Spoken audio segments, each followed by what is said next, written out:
Салам достор. Кыргыз таамдары каналына кош келипсиздер. Мен бүгүн обедке фрикаделькиден суп жасаган болчу. Ошонун рецепти менен сиздер менен бөлүшө кетейин. Анда эмесе мени менен чогуу болуңуздар.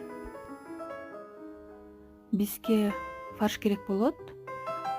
500 грамм фарш менде, уйдун фаршы, ага 1 дана пияз, майда туралган жана күрүч 3 аш кашык. Ал 1 саат жылуу сууда туруш керек.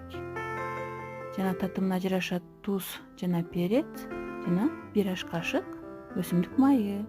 Баардыгын жакшылап аралаштырабыз.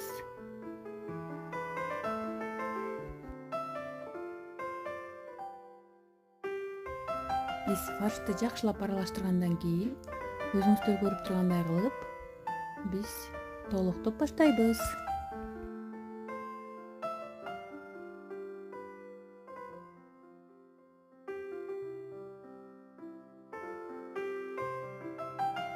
Мынакей достор, биздин фрикаделькилерден даяр. Эми аны холодильникке же муздак жерге 30 мүнөткө коюп турабыз. 30 мүнөттө биз шорпосун жасап алсак болот. Биз кастрюльгө май коюп, ал кызыгандан кийин пиязды салып куройбуз.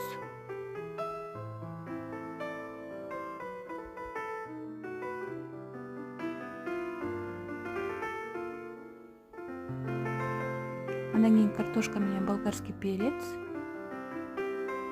татымына жараша туз, перец кошобуз. Томатная паста кошуп, аны да куройбуз.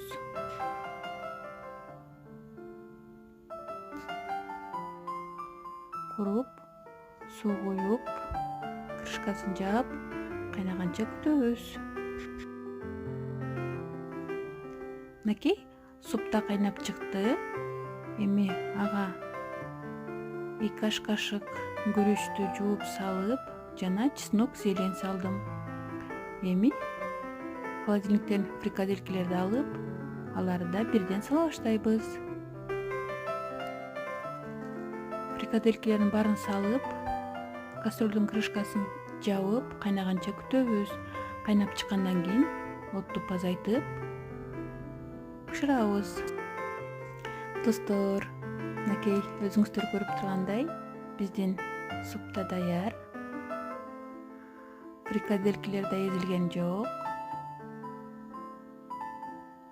Эми биз чыныйларга куюп баштайбыз.